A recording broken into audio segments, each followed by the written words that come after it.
Em nome do Pai, do Filho e do Espírito Santo.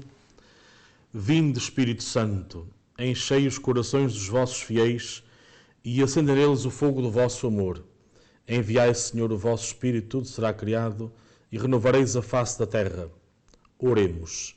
Ó Deus, que instruíste os corações dos vossos fiéis com as luzes do Espírito Santo, fazei que apreciemos retamente todas as coisas segundo o mesmo Espírito e gozemos sempre da sua consolação. Por Cristo, Senhor nosso. Amém. Ave Maria, cheia de graça, o Senhor é convosco. Bendita sois vós entre as mulheres, bendito é o fruto do vosso ventre, Jesus. Santa Maria, Mãe de Deus, rogai por nós, pecadores, agora e na hora da nossa morte. Amém. Glória ao Pai, e ao Filho, e ao Espírito Santo, como era no princípio, agora e sempre. Amém. Em nome do Pai, do Filho e do Espírito Santo. Olá, família Canção Nova. Sede bem-vindos a todos, com muita alegria que nos reencontramos para prosseguirmos este caminho de reflexão sobre o IUCAT, o Catecismo da Igreja Católica, na versão de jovens. E na caminhada que temos vindo a fazer, estamos no Credo, temos vindo a apontar um pouco cada um dos aspectos primordiais das verdades da nossa fé, para que depois, a partir do IUCAT, se possa também aprofundar aquilo que é a riqueza da nossa fé a partir do Catecismo da Igreja Católica, onde está contida, digamos, o depósito da fé com a riqueza da interpretação ao longo dos séculos que a Igreja tem feito na pessoa dos santos, dos doutores da Igreja, dos papas, e que naturalmente continua a ser uma riqueza para nós saber que a mensagem de Jesus Cristo está ao alcance de todos, a mensagem em si, mas também a interpretação a que foi sujeita durante estes séculos. E agora estamos, depois de termos refletido um pouco sobre a figura de Deus Pai, Criador, e também a figura de Jesus Cristo, Redentor e Salvador da humanidade, eis-nos diante do Catecismo do IUCAT, na página 34-35, onde se faz uma pergunta: quem é o Espírito Santo? E a resposta, muito breve, é esta, que depois pode ser aprofundada a partir dos números 243 do Catecismo até aos números 264. Dizia então que a resposta é: o Espírito Santo é a terceira pessoa da Santíssima Trindade. É da mesma grandeza divina que o Pai e o Filho. Esta é a resposta mais básica, mas naturalmente também a verdade da fé não exige respostas com rodeios, mas naturalmente muito concretas. Lembra-nos, por isso mesmo, esta resposta, que o nosso Deus é um só. O Deus único, mas em três pessoas distintas, como nós celebramos na solenidade da Santíssima Trindade. Um só Deus, porque é naturalmente nesta comunhão do Pai e do Filho que naturalmente é fruto deste amor que brota ao Espírito Santo. Essa força invisível de Deus que anima a sua Igreja e, como durante o tempo pascal pudemos ver, através dos Atos dos Apóstolos, as maravilhas que os mesmos fizeram exatamente depois de receberem o Espírito Santo.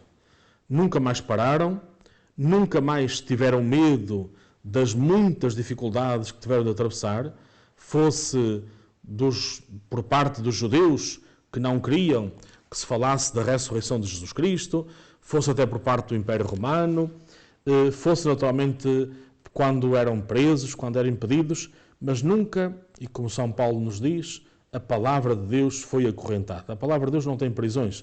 E até mesmo temos episódios desses, quando estão na prisão, as cadeias soltam-se, as portas abrem-se, pela força exatamente do Espírito Santo, quando estão em oração, mas eles não fogem, não fazem mal a ninguém, vão naturalmente sempre com um objetivo: dar a conhecer Jesus Cristo. E quando um dia Pedro até levado por um anjo para sair da cadeia, ele vai para o templo para novamente falar abertamente de Jesus. Portanto, esta ação do Espírito Santo, que aparece simbolizada de muitas formas, na figura de uma pomba, nas chamas de lume vivo, para nos dizer, por exemplo, que a imagem do fogo não é um fogo que destrói, é um fogo controlado.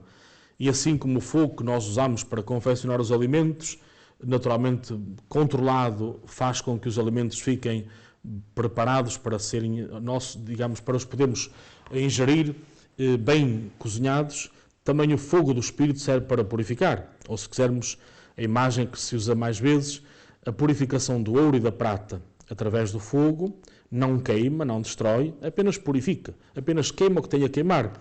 Então nós precisamos que essa presença do Espírito também venha mesmo sobre nós para queimar as nossas imperfeições, as nossas fragilidades, para que sobressaia na vida de cada um de nós aquilo que é de facto a presença viva de Deus.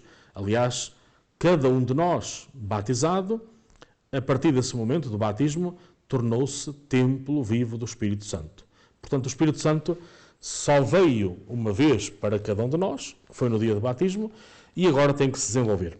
É exatamente por isso que nós não só podemos dizer que fomos criados à imagem e semelhança de Deus, mas também temos sempre uma ascensão para Deus, porque Deus nos habita e, portanto, nos dá essa propensão de podermos caminhar para Ele, de o desejarmos, de naturalmente vivermos uma vida mais orientada para Ele e, mesmo quando falhamos, quando pecamos, sabemos que Ele está pronto a purificar-nos, desde que naturalmente nos arrependamos, desde que queiramos então aperfeiçoar-nos. Então é esta maravilha que estamos agora a contemplar a partir do Yucat, não é? Que o Espírito Santo é também o próprio Deus. Apesar de estar um pouco ainda desconhecido, porventura, em muitos cristãos, mas sabemos que Deus continua a agir, continua a estar presente na nossa vida através do Espírito Santo. É verdade também que todos somos a habitação do Espírito Santo, mas nem sempre ele se vê, ele se manifesta. E por uma razão simples. Não podemos esquecer nunca que Deus nos criou com total liberdade. E ao criar-nos com liberdade, permite, naturalmente não age contra a nossa vontade. Ora, se realmente o Espírito Santo nem sempre se manifesta na nossa vida, é porque nós não lhe damos esse espaço. Ele está em nós, mas nós não lhe damos esse espaço. Então o que é que era preciso fazer? É sempre também este diálogo permanente com o Espírito Santo. É pedirmos que ele se ative em cada um de nós, que ele se possa manifestar, que ele nos inspire, que nos oriente, que seja naturalmente a força que nos anima permanentemente. Então nós temos que rezar ao Espírito Santo todos os dias. Invocá-lo, fazermos sempre a pergunta: Senhor, Espírito Santo de Deus, que queres que eu faça hoje, por exemplo? Manifestarmos essa presença e naturalmente sabemos que um dos efeitos da presença viva, real do Espírito Santo em cada um de nós é o gosto pela oração, por exemplo. É também o gosto pela leitura orante da Palavra de Deus. E também, naturalmente, a certeza de que devemos adorar o nosso Deus. Portanto, são três requisitos muito fortes que nos permitem perceber que estamos animados pelo Espírito Santo. Quando, naturalmente, sentimos gosto pela oração, e não vemos a oração como um peso, quando, naturalmente, sentimos a necessidade de aprofundar da verdade a Palavra de Deus, e quando também sentimos gosto pela adoração, mesmo a adoração do Santíssimo, a adoração eucarística. Então, realmente, o Espírito Santo pode fazer em cada um de nós maravilhas, se nós deixarmos. Como sempre, não é? Deus não leva ninguém à força. Recordamos aquele belo episódio em que um dia um jovem vai ter com Jesus, prostrou-se diante de Jesus, chamou-o por bom mestre, perguntou-lhe o que devia fazer para entrar na vida eterna, o que até é assim um bocadinho admirável, porque um jovem nem sempre pensa nessa realidade, na juventude. Mas o que é certo é que depois de Jesus dialogar com este jovem, que devia cumprir os mandamentos, ele assim já os fazia, portanto significa também que era uma pessoa de bem, porque cumpria os mandamentos, não só os sabia, mas punha-os em prática. Mas quando Jesus deu a sua última palavra, que era: deixa tudo o que tens e vem seguir-me, ele não o fez. E Jesus respeitou a sua liberdade. Portanto, isto significa exatamente que Deus dá-nos os meios, está connosco, mas se nós não quisermos, ele não vai forçar. Há duas coisas muito importantes que nós nunca podemos esquecer. Deus nunca, e vejam a expressão que vou usar é muito simples, mas é para percebermos, Deus nunca nos atira à cara os nossos defeitos e Deus também não nos obriga a fazer o que nós não queremos. Então respeita sempre a nossa liberdade. Olha para nós sempre com ternura. Era bom que todos nós também aprendêssemos assim com Deus na relação com os outros. Então isto é preciso percebermos que a nossa relação com Deus não é uma relação estática, mas é uma relação dinâmica. Porquê? Porque o Espírito Santo nos habita e vai-se desenvolvendo naturalmente, porque ao longo da vida nós também, através dos sacramentos, podemos reavivar em nós essa força invisível de Deus. O Catecismo avança nesta matéria e diz-nos uma outra pergunta. Jesus é Deus. Ele pertence à Santíssima Trindade? Ora, naturalmente nós sabemos que Jesus de Nazaré, o Filho encarnado de Deus, o primogênito, é de facto a segunda pessoa da Santíssima Trindade, à qual nos referimos como quando rezamos em nome do Pai e do Filho e do Espírito Santo. Esta foi a fórmula que Jesus nos ensinou também para batizar. Ou seja, a pessoa de Jesus é também o próprio Deus, que está presente desde sempre, não é? Deus nunca se separa, Deus é o mesmo ao longo dos séculos, o mesmo Deus, um só, em três pessoas, está presente na criação, está presente na encarnação, está presente na redenção, está presente agora na vida da Igreja, e naturalmente Jesus Cristo foi aquele que Deus escolheu, a segunda pessoa, o seu Filho, para vir até nós, para habitar no meio de nós, para se fazer um de nós. Portanto, Jesus Cristo, que nunca deixou de ser Deus, e como aliás o próprio credo, na definição de Niceno-Constantinopolitano, nos diz, e nessa afirmação muito, muito concreta, Jesus Cristo, verdadeiro Deus e verdadeiro homem. Até para combater as heresias que se faziam sentir nessa altura, ou que diziam que Jesus era apenas homem, ou que diziam que Jesus era apenas era Deus com aparência humana. Não é verdade. Jesus é verdadeiro Deus, nunca deixou de o ser, mas também assumiu a nossa condição humana. E, portanto, como homem, tinha alegria, cansava-se, tinha fome, sofreu, mas como Deus, naturalmente, também esteve sempre presente e mostrou-nos, acima de tudo, uma coisa muito importante.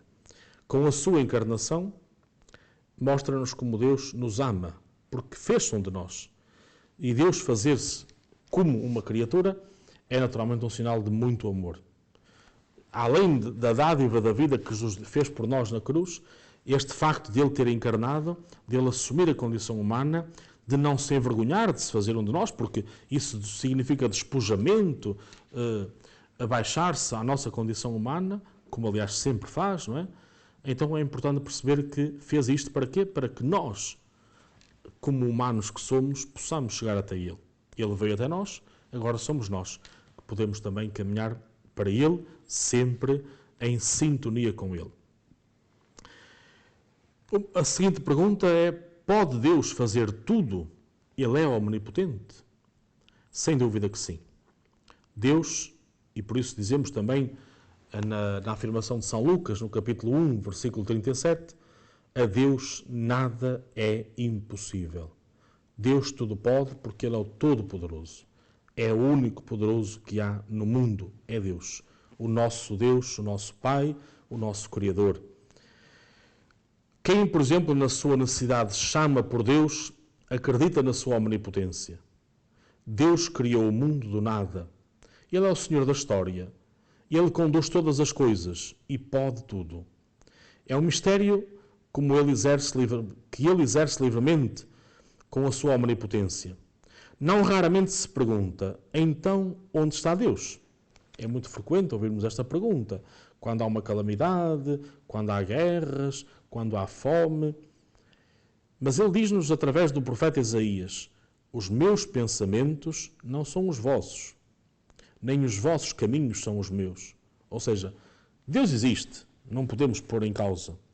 Agora, Deus não se manifesta como nós queremos, porque Deus tem os seus desígnios, não é?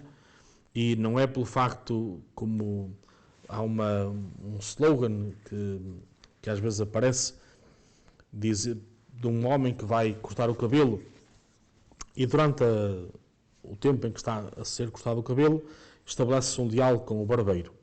E o barbeiro começa por dizer que se Deus existisse, o mundo seria diferente, não havia dificuldades, não havia fome, não havia guerras, enfim, põe tudo em causa porque diz que Deus não existe. E o homem vai-lhe respondendo, mas parece não o convencer. E quando tem o seu cabelo cortado e sai da barbearia, encontra um homem com um cabelo muito grande, muito comprido. Então pede-lhe licença e diz, venha comigo ali ao barbeiro. E vai ao barbeiro e diz, olha, não há barbeiros. Então, e diz o barbeiro, mas eu estou aqui, eu existo, eu estou aqui, você ainda agora cortou o cabelo aqui, pois sim, mas olha, este homem está com o cabelo comprido porque não há barbeiros. Não é? E diz ele, não, o homem é que não vem ter comigo, dizia o barbeiro, senão já teria cortado o cabelo. Pois é assim que muitas vezes acontece, nós pomos em causa Deus, mas Ele existe. Nós é que nem sempre vamos ao seu encontro. E é importante percebermos este caminho. Deus manifesta-se e a prova está mais do que evidente na história da Igreja às almas simples, às almas que confiam nele. Então essa certeza de que Deus está realmente presente, atua no mundo, mas tem os seus desígnios. E cabe-nos a nós, criaturas, mas sobretudo filhos amados de Deus, saber acolher os seus desígnios. Não somos nós que impomos a Deus o que Ele deve fazer, mas é Ele que nos orienta. Por isso, então, esta pergunta que se faz muitas vezes, onde está Deus? Naturalmente que a resposta é, Ele está presente, mas tem os seus desígnios, tem os seus caminhos, que não são os nossos naturalmente. Ou seja, a omnipotência de Deus revela-se frequentemente quando as pessoas não esperam mais nada. A impotência da Sexta-feira Santa foi o pressuposto para a ressurreição. Reparem, aquilo que parecia um fracasso, que aliás foi uma derrota em termos humanos, Jesus ser aquele farrapo humano, Jesus ser morto na cruz, quando ele era o Todo-Poderoso, quando era o Messias esperado de Israel, mas aquela derrota rapidamente se transformou na maior vitória do mundo. Jesus venceu a morte. Passou por ela, passou por todo o sofrimento, mas ressuscitou, está vivo. E esta é a maior verdade de todos os tempos, a maior verdade da fé. Aliás, o centro da nossa fé, a parte mais importante é esta, exatamente, mostrar que Jesus morreu, segundo as Escrituras, e ressuscitou, segundo as Escrituras. E foi esta força que levou os apóstolos a nunca mais pararem na sua pregação e a fazer com que a Igreja crescesse fortemente e continuar a crescer, graças a Deus. Esta certeza de que o nosso Deus, vindo até nós, humilhou-se, mas venceu. E venceu exatamente para nos dizer a vida que conta é naturalmente a vida que permanece nele.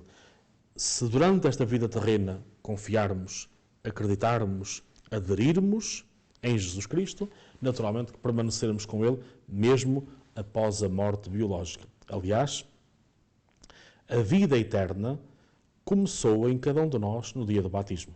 Não vai começar apenas depois da morte biológica. Já começou, mas será tanto mais eficaz este caminho para continuarmos a vida eterna, se naturalmente houver uma adesão maior a Jesus Cristo, à sua palavra, à sua vida, que naturalmente depois também tem que ser testemunhada. Aliás, esta é a missão fundamental da Igreja. Não só crescermos profundamente na fé, mas simultaneamente testemunharmos esta fé.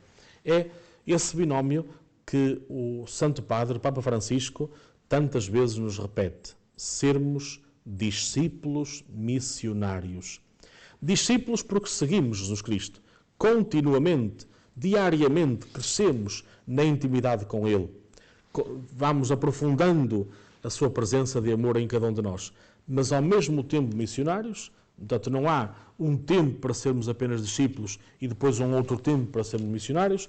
Também não há aquilo que muitas vezes de forma errada se pensava que missionários eram apenas alguns. Não, há esta certeza. Somos todos seguidores de Jesus e ao mesmo tempo todos testemunhamos.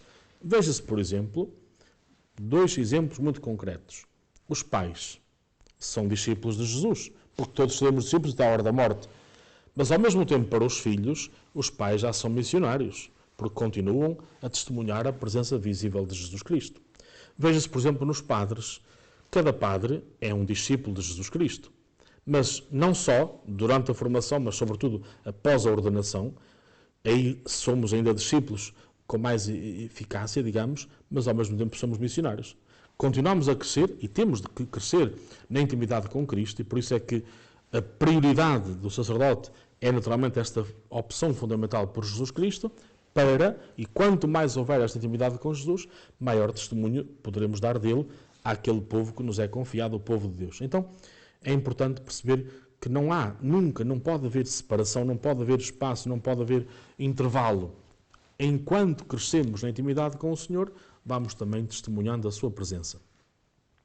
E esta presença que vai naturalmente gerar em cada pessoa, seja já cristão para aprofundar a sua fé, ou porventura não sendo ainda cristão e queira vir a ser cristão, é que vai gerar então nessas pessoas uma vida maior, com mais qualidade, com mais abundância. Mas, sobretudo, o grande testemunho que temos que testemunhar, que passar, é exatamente a beleza e a força da ressurreição. Uma pergunta que aparece muitas vezes e que também é importante estarmos minimamente preparados e sabermos fazer aquilo que São Pedro diz na sua carta, saber dar razões da nossa esperança. Isto é, no diálogo com o mundo, precisamos deste aprofundamento. E uma pergunta que nos vai sendo feita muitas vezes é se a ciência natural torna o Criador desnecessário.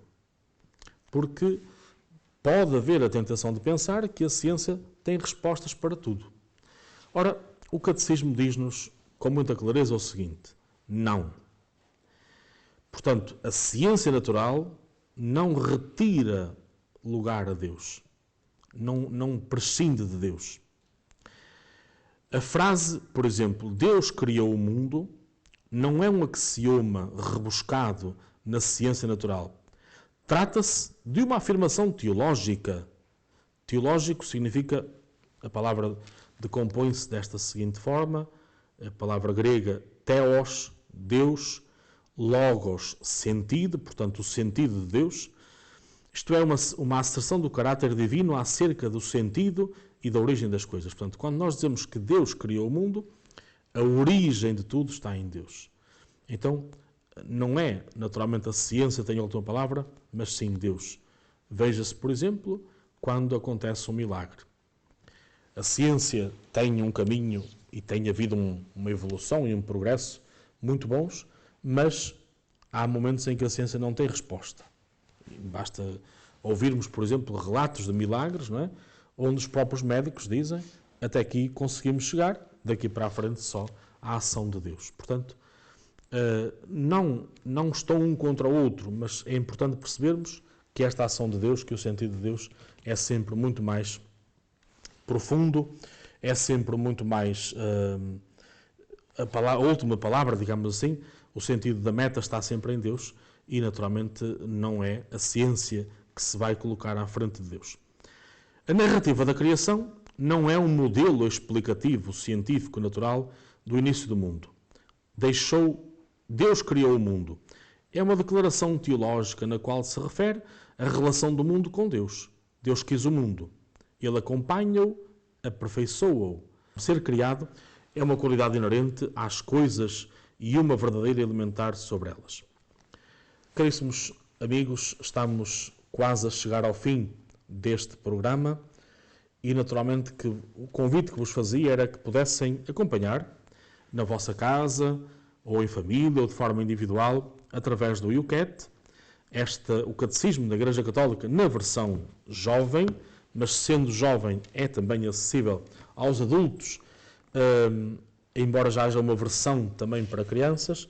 Era bom que acompanhássemos e depois quem quiser aprofundar mais, além destas verdades que aqui são explicadas e muito bem esclarecedoras, temos sempre então a grande fonte que é o Catecismo da Igreja Católica, ou nesta edição ou noutra, portanto há várias edições, não é isso que importa, o importante é saber que nós temos aqui o depósito da fé que nos vai ajudar sempre a dar razões da nossa fé.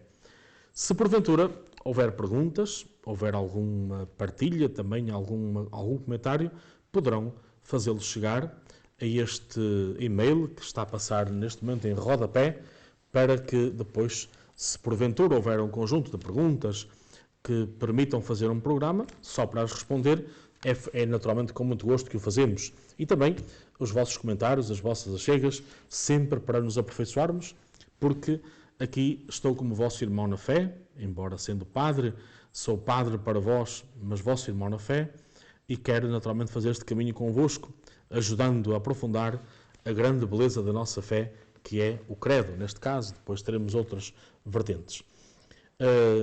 Depois vamos então pedir ao Senhor que nos deixe sobre nós a sua bênção, para que possamos compreendê-lo melhor, mas não só para percebermos à luz da razão, mas para podermos aderir com mais evidência, com mais alegria à sua palavra, à sua vida, para que um dia possamos vê-lo face a face. Então, peço ao Senhor Deus que faça derramar sobre nós a sua bênção e que nos abençoe a todos, em nome do Pai, do Filho e do Espírito Santo. Até à próxima, se Deus quiser.